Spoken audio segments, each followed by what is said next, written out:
Today, I'm speaking as Wallace Martin, private citizen, since I was unfortunately forced to vacate my position as Vice Mayor of Ridgecrest due to what I consider to be a politically motivated lawsuit. In short, in 2016, Mr. Scott Leahy ran against me for council and he was defeated because the voters didn't want this casino. Apparently, he didn't like the election results, so he decided to drum up a bogus lawsuit against me to try to have me thrown out of office, thereby overturning the will of the voters. And with the help of fancy lawyers, probably paid for by his not-so-secret backers, his plan worked. I eventually had to step down. Well, not because I am guilty of anything, but simply because I was unable to come up with the $75,000 in legal fees so I could be properly represented. The real sad part of all of this is the fact that these fees would apply even if I eventually won my case. So anyway, even if I won, I'd still lose. Look, unfortunately, this is the way our legal system operates. There was no simple way for me to get my full story and detailed documents to a judge without going through a year-long exhaustive process with multiple depositions, with $500 an hour attorneys, and massive documentation requests, mostly intended to harass, and all concluding with a full jury trial. Look, all of this for a politically motivated lawsuit. No average citizen could afford this, nor would they even attempt to go through all of this, even if they could. Look, in my opinion, the deep pockets of my political opponents knew this from day one, which is why they use litigation as a political weapon. Folks, the old adage unfortunately still holds true. He who owns the gold makes the rules. Well, look. So they won this one battle, but I firmly believe they will lose the war, and in the end, the casino will not come to town. Now, concerning a few specifics of my case, for the record, both Kern County and the City of Ridgecrest supported my position. First, the Kern County District Attorney, their office investigated one complaint in 2018 and another complaint back in 2016. They found no wrongdoing in both issues. One complaint in 2018 accused me of living outside of the Ridgecrest city limits. The DA report showed this was investigated, and their letter stated, "Our office concluded you were not in violation of the California Elections Codes and that your domicile was within the Ridgecrest city limits." The second complaint back in 2016 stated that I had improperly filed for candidacy for the Ridgecrest City Council. Here again, the DA report showed that their office investigated. Their letter stated, "Our office concluded that you had properly filed candidacy paperwork for the Ridgecrest City Council election." Now second, even the City of Ridgecrest supported my case. I submitted a detailed explanation of my residency issue to the full council in 2016 via a detailed letter. They responded with no concerns, questions, or complaints. There were no challenges whatsoever to my right to hold office. I have served successfully, as you know, for the past 3 years, period. Look, folks, after all the smoke has cleared and here are the facts of the matter, very short and sweet. The voters have voted twice saying no to this casino. Look, in 2016, the voters emphatically said no, voting Ms. Laurie Acton out of office, and they said no to Mr. Leahy and Mr. Cox and others who strongly supported the casino. Instead, the voters said yes to strong anti-casino candidates, me and Lindsay Stevens. In addition, 2 years later in 2018, the town emphatically said no to Steve Morgan and Reese Hogue, very strong casino advocates. And 5,000 voters overwhelmingly said yes to Dr. Scott Heyman, a very strong anti-casino candidate. So since voters clearly said no twice, in my opinion, to be fair to the voters, the council should only consider candidates for my replacement who are either strongly against the casino or at the very least, they should pick someone who is known to be neutral on the issue until a formal vote can be made for my replacement next November. Look, the reason it is so critical that we at least have someone neutral is because we have 2 lawsuits pending right now.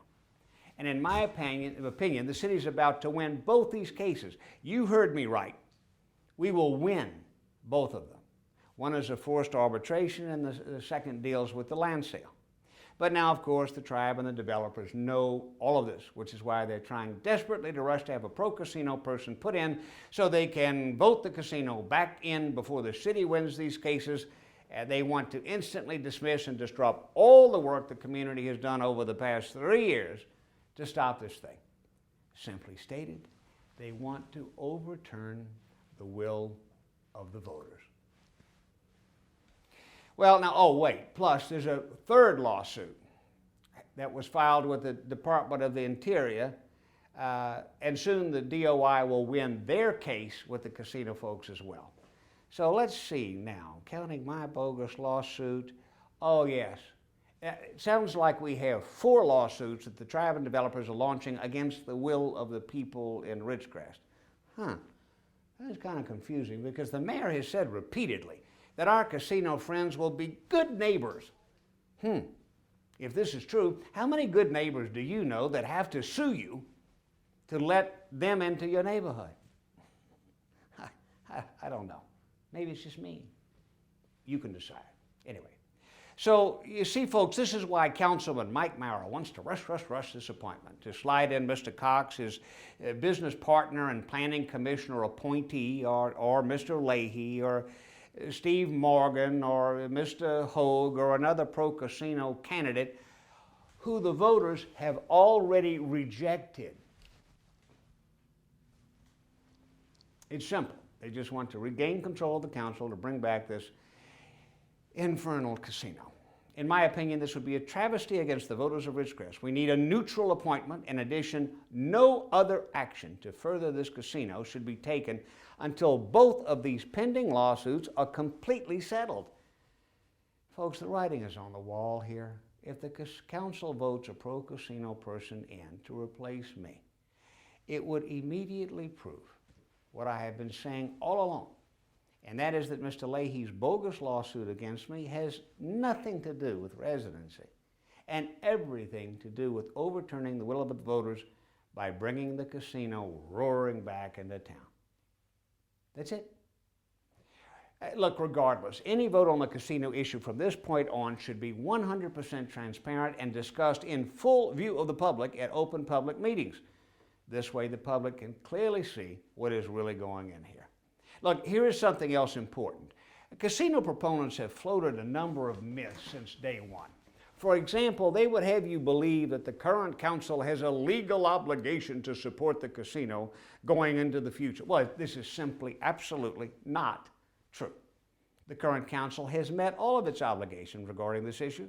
Tribe and developers had 2 years to get the money they needed to complete the land sale agreement and escrow. They simply failed to do so, even after extensions. So when their escrow naturally expired on its own, the council voted unanimously to terminate the escrow. No further extensions allowed. The council met all their obligations, period. From now on, council members simply need to say no. However, if the current council, with hidden agendas and meetings, and allow the casino to force its way in, and it actually opens and fails, history will record that Wallace Martin and Lindsay Stevens held firm in saying no. And hopefully Dr. Scott Heyman will continue his no vote and uphold his campaign promises, since 5,000 voters overwhelmingly voted for him to fight this casino. And history will also note that Mayor Peggy Breeden, Councilman member Mike Maurer, and former Councilwoman Lori Acton said yes, attempting to bring this casino into town. History will judge its ultimate success or failure. So, in closing, I hope the council makes the right decision and the right appointment. And I invite good people who want the best for our town to stand tall and proud and put their name in the hat for my position. But you got to act fast, because next Monday at noon is the last date and time to get your applications in. And even if you don't apply, please come to the public meeting next week on the 18th at 6 and speak up. Folks, this meeting is critical. It'll probably decide whether or not the casino comes to town or not. And finally, I hope that some young people with some new ideas will step up to the plate to run for this appointment and also for public office next November. We want you to stand up for the right reasons. The town desperately needs fresh new leadership. And finally, I leave office with my head held high, and I have no regrets for being a true patriot, a strong believer in God and country, and for fighting very hard for what I believe in. And I thank you for allowing me to serve. And since we're only a few weeks away, well, Merry Christmas to all of you. Thank you.